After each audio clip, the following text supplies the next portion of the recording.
Λοιπόν, είναι δίπλα μου η κυρία Νάνση Αλονιστιώτη. Είναι καθηγήτρια στο Τμήμα Πληροφορικής και Τηλεπικοινωνιών του ΕΚΠΑ. Την καλησπερίζω, την ευχαριστώ πολύ. Ευχαριστώ για την πρόσκληση. Προσπαθώ να αποστηθήσω, αλλά δεν το έχω καταφέρει, αυτό το δύσκολο αρκτικό λέξο. ICLEI, Action Fund. Ναι, είναι το eClay Europe. Είναι ουσιαστικά... iClay διαβάζετε. iClay, ναι. Είναι το Action Fund της Google. Ναι. Είναι ο οργανισμός ο οποίος δίνει χρηματοδοτήσεις για εμβληματικά έργα που έχουν σχέση ουσιαστικά με τις έξυπνες πόλεις και τη διαχείριση θεμάτων σε περιφέρειες και δήμους. Το οποίο δεν γίνεται μόνο στην Ελλάδα. Όχι. Αφορά όλη την Ευρώπη. Όλη την Ευρώπη. Έχουν ήδη δοθεί χρηματοδοτήσεις σε δράσεις που εκτελούνται αυτή τη στιγμή σε άλλες πόλεις Ευρώπης. Είναι η πρώτη φορά όμως που χρηματοδοτεί δράσεις στην Ελλάδα. Είναι 3 δράσεις, αν κατάλαβα καλά. Ναι. Το ποσό είναι 1 εκατομμύριο ευρώ και είναι έργα τα οποία νομίζω έχουν σαν κοινό παρανομαστή το περιβάλλον. Το περιβάλλον, ναι. Η έμφαση είναι στο περιβάλλον. Είχαμε την τύχη να είμαστε μία από τις δράσεις που χρηματοδοτήθηκαν. Οι Δριάδες, ναι. Είναι το σύστημα που έχουμε αναπτύξει τα τελευταία 5 χρόνια στο εργαστήριο, στο ερευνητικό μου εργαστήριο στο ΕΚΠΑ. Είναι ένα σύστημα διαχείρισης κρίσεων και πολιτικής προστασίας που βασίζεται στην τεχνητή νοημοσύνη και στα δεδομένα από το διαδίκτυο των πραγμάτων, ενοποιώντας δεδομένα από πάρα πολλές πηγές. Έχει τη δυνατότητα ουσιαστικά να βοηθήσει σε πάρα πολλές καταστάσεις, όπως είναι τα κομμάτια της ανίχνευσης μιας πυρκαγιάς. Αυτό τον τελευταίο καιρό και σήμερα ξέρουμε ότι με τις πυρκαγιές υπάρχει ένα τεράστιο θέμα. Είναι μια πλατφόρμα η οποία μπορεί να αναπτυχθεί σε διαφορετικά σημεία. Ναι, μπορεί να εφαρμοστεί σε πάρα πολλά σημεία. Μπορεί να εφαρμοστεί είτε κεντρικά από την κεντρική κυβέρνηση, είτε περιφερειακά, σε περιφέρειες, δήμους ή ακόμα και στον ιδιωτικό τομέα. Δηλαδή μπορεί να είναι μια πλατφόρμα η οποία θα παρακολουθεί μια περιοχή που μπορεί να υπάρχουν κάποιες κρίσιμες υποδομές, παραδείγματος χάρη. Παραδείγματος χάρη λιμάνια, αποθήκες. Ναι. Μπορεί να αξιοποιηθεί την παραμετροποιείς ανάλογα με το τι θέλεις να ελέγξεις. Με το τι θες να ελέγξεις. Η μεγαλύτερη έμφαση αυτή τη στιγμή έχει δοθεί στην ανίχνευση πυρκαγιών, πλημμυρών και δολιοφθορών. Πλημμυρών, επιτήρηση του χώρου ή πρόβλεψη? Πρόβλεψη και επιτήρηση περιοχών. Βασίζεται ουσιαστικά στην ανίχνευση μέσω φωτογραφιών ή βίντεο από κάμερες σταθερές ή από drones ή από αισθητήρες, δηλαδή μετρήσεις θερμοκρασιών, μετρήσεις υγρασίας κλπ, μετεωρολογικούς σταθμούς, ώστε να βλέπουμε και να διαπιστώνουμε με μεγάλη ακρίβεια και πολύ έγκαιρα την ύπαρξη κάποιου επικίνδυνου φαινομένου. Άρα μπορούμε να ανιχνεύσουμε καπνό φωτιά, μπορούμε να ανιχνεύσουμε πιθανή πλημμύρα, μπορούμε να... Από τη στιγμή που ανιχνεύουμε, το σημαντικό είναι ότι αυτό, επειδή το κάνουν και άλλες πλατφόρμες, το σημαντικό σε αυτή την πλατφόρμα είναι ότι έχει μια ολιστική προσέγγιση στο πρόβλημα. Μπορεί να δει και ουσιαστικά να αξιοποιήσει δεδομένα και της στιγμής αλλά και ιστορικά δεδομένα.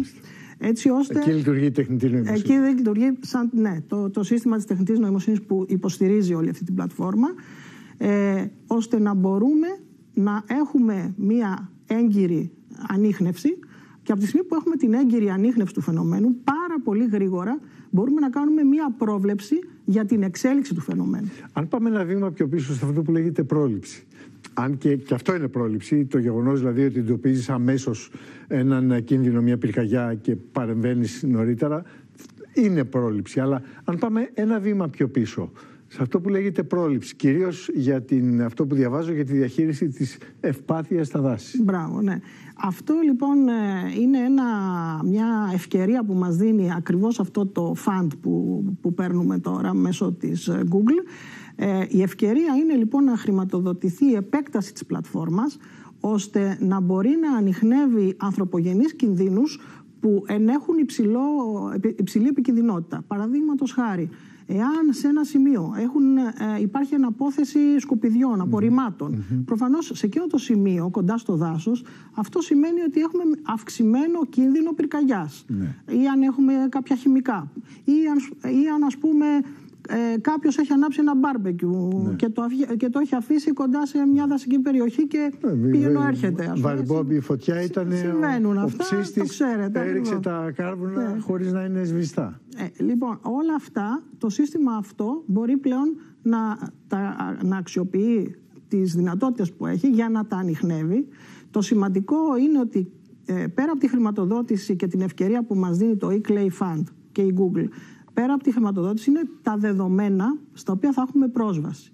Είναι πάρα πολύ σημαντικό για κάθε σύστημα τεχνητής νοημοσύνης το να έχεις πρόσβαση σε dataset, γιατί έτσι μπορείς να κάνεις πολύ πιο έξυπνους τους αλγόριθμους και τα μοντέλα που χρησιμοποιείς για να δώσεις έχω την εντύπωση, υποστήριξη στις αποφάσεις. Που ξεκινούν να δουλεύουν οι δριάδες. Καταρχήν το γεγονός ότι είναι δύο περιοχές. Είναι νομίζω ο αστικός ιστός της Αθήνας και είναι τα 3Β, Βάρη, Βούλα, Βουλιαγμένη. Το δεύτερο νομίζω είναι ένας δήμος ο οποίος στο κομμάτι που αφορά την ψηφιακή τεχνολογία είναι αρκετά μπροστά. Δηλαδή υπάρχει μια καλή υποδομή, εικάζω. Ναι. Εμείς το κομμάτι με τις δριάδες... Καταρχήν γιατί δριάδες? Γιατί ήταν οι προστάτηδες νύμφες των δασών. Δριάδες Δρύς. Το όνομα είναι από τις Δρύς. Ναι. Οπότε γι' αυτό και το δικό μας σύστημα πήρε αυτό το όνομα, γιατί θεωρούμε ότι είναι ένα σύστημα που μπορεί να είναι ένα ολοκληρωμένο σύστημα προστασίας του περιβάλλοντος. Ο αγγλικός όρος, η λατινική γραφή των δριάδων είναι αναγνωρίσιμη έξω. Ναι.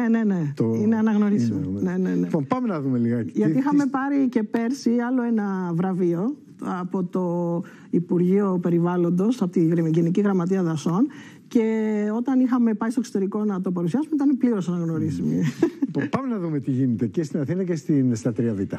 Λοιπόν, η συνεργασία ουσιαστικά για να μπει ένα μεγάλο πιλωτικό που θα δοκιμάσει πειραματικά τις νέες λειτουργίες του Δριάδες, γίνεται μέσω του Υπουργείου Περιβάλλοντος και ήθελα να το αναφέρω και αυτό, διότι υπήρξε μεγάλη στήριξη από το Υπουργείο στην προσπάθειά μας αυτή, με τη Γενική Γραμματεία Διαχείρισης Αποβλήτων, όπου υπάρχει τεράστιο ενδιαφέρον το να μπορεί κανείς να διαπιστώσει αν υπάρχουν παράνομες απορρίψεις σκουπιδιών και αποβλήτων. Είναι ένα μεγάλο πρόβλημα αυτό, το οποίο επηρεάζει γενικά το περιβάλλον, πόσο δε μάλλον το δάσος. Έτσι. Το οποίο δυστυχώς δεν διορθώνεται. Ναι. Και μέσα από αυτή τη στήριξη ο στόχος μας είναι να δοκιμάσουμε, να κάνουμε ένα μεγάλο πιλότο στον Ημιτό, όπου εκεί ήδη υπάρχουν δραστηριότητες και από την από εδώ μεριά, από τη μεριά της Αθήνας ή από την πίσω μεριά? Θα το απλώσουμε όσο μπορούμε περισσότερο.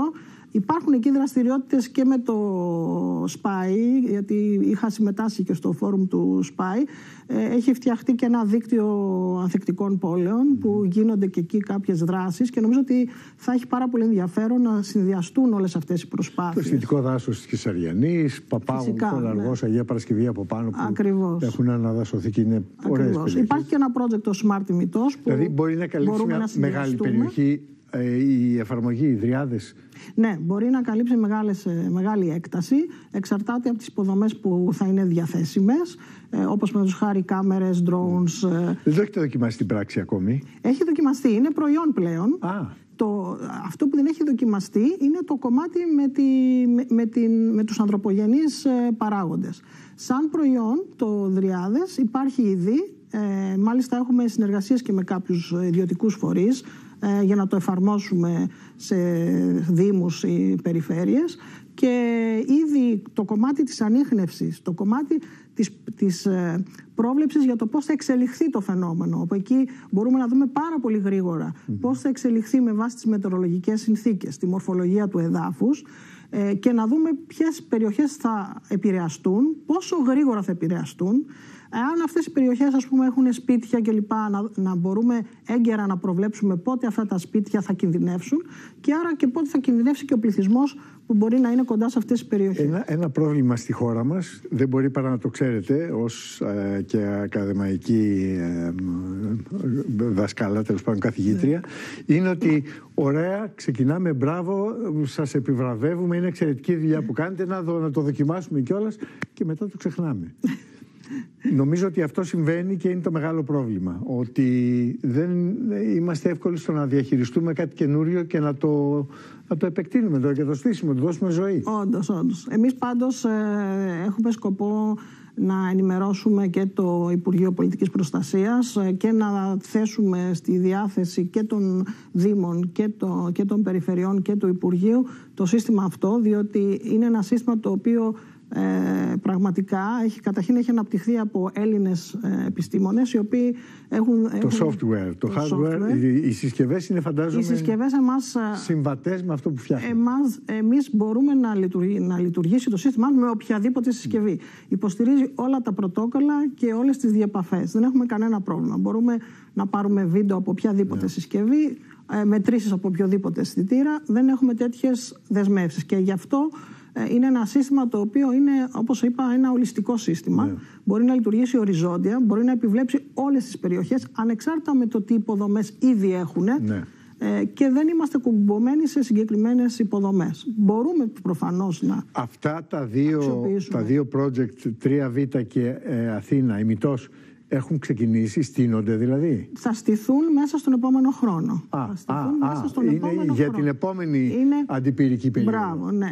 Γιατί σε πρώτη φάση θα αξιοποιηθούν τα δεδομένα από την Google για να μπορέσουμε να επεκτείνουμε τη λειτουργικότητα της πρόβλεψης. Δηλαδή, αυτή τη στιγμή την πρόβλεψη για το πώς θα εξελιχθεί το φαινόμενο την κάνουμε κυρίως με δεδομένα που έχουν σχέση με τις μετεωρολογικές συνθήκες της περιοχής, τη γεωμορφολογία, δηλαδή το χάρτη, τη γεωμορφολογία του εδάφους, και τώρα θα ενσωματώσουμε πρόβλεψη η οποία θα βασίζεται και στο είδος των δέντρων και των φυτών που βρίσκονται στην περιοχή. Γιατί το κάθε είδος δέντρο, ακριβώς, με άλλο τρόπο εξελίσσεται η φωτιά όταν έχεις ένα πεύκο δάσος και με άλλο τρόπο όταν έχεις ένα πλατήφυλλα ή κάτι άλλο. Οπότε και αυτό θα μπει στη μάχη. Εύχομαι να μην πέσετε στην αβελτηρία του δημοσίου να αξιοποιήσει τις πηγές που έχει, και μάλιστα από ένα ελληνικό πανεπιστήμιο, από Έλληνες πανεπιστημιακούς ερευνητές. Θα είναι κρίμα να μείνει και αυτό στην άκρη. Εμείς είμαστε στη διάθεση όλο να το αξιοποιήσουμε. Το θέμα είναι διάθεση και το δημόσιο και αυτό είναι. Εμείς κάναμε κάποια πρώτα βήματα πρώτα στον ιδιωτικό τομέα και η αλήθεια είναι ότι στο εξωτερικό πρώτα. Ήδη έχουμε κάποιες συνεργασίες με το εξωτερικό. Ας πούμε, υπάρχει εταιρεία στη Φιλανδία που αξιοποιεί το συγκεκριμένο software και... Αυτά είναι δυσάρεστα. Έχουμε στόχο να επικοινωνήσουμε και να κάνουμε μια επίσημη παρουσίαση και στο Υπουργείο και σε Δήμους και Περιφέρειες. Αφού τους πούμε πώς οι Φιλανδοί εκμεταλλεύτηκαν ένα σύστημα που σχεδίασε το ελληνικό πανεπιστήμιο. Έχουμε τώρα και με κάποιους Ινδούς μια διαπραγμάτευση για ένα αεροδρόμιο να το εγκαταστήσουμε. Και η Ελλάδα κάποια στιγμή. Ένα άλλο χαρακτηριστικό που ήθελα απλώς να πω και να κλείσουμε είναι ότι η πλατφόρμα αυτή δίνει τη δυνατότητα, με βάση τις προβλέψεις που κάνει όσο αφορά το πώς θα εξελιχθεί το γεγονός, το συμβάν, έχει τη δυνατότητα να βγάλει δυναμικά σε real time πλάνα εκένωσης. Και μάλιστα όταν λέμε πλάνα εκένωσης, δεν λέμε απλά αυτό που βιώνουμε σήμερα με το 112 που λέμε απλά εκενώστε. Μπορούμε να δώσουμε ακριβή προσδιορισμό της επικινδυνότητας του κάθε δρόμου διαφυγής και μπορούμε να στείλουμε το πλάνο προσωποποιημένα στον κάθε πολίτη μέσω του κινητού. Δηλαδή μπορούμε να σας δώσουμε ακριβώς τη διαδρομή την οποία είναι η βέλτιστη για να φύγετε από την περιοχή. Πάρα πολύ ενδιαφέρον. Μακάρι να ξυπνήσει η πολιτεία και να αξιοποιήσει τις πηγές που τις ανήκουν ούτως ή άλλως. Να είστε καλά, κυρία Αλονισιώτη. Σας ευχαριστώ πάρα πολύ. Και εγώ ευχαριστώ. Λοιπόν, εδώ κάνουμε ένα μικρό διάλειμμα. Πριν σας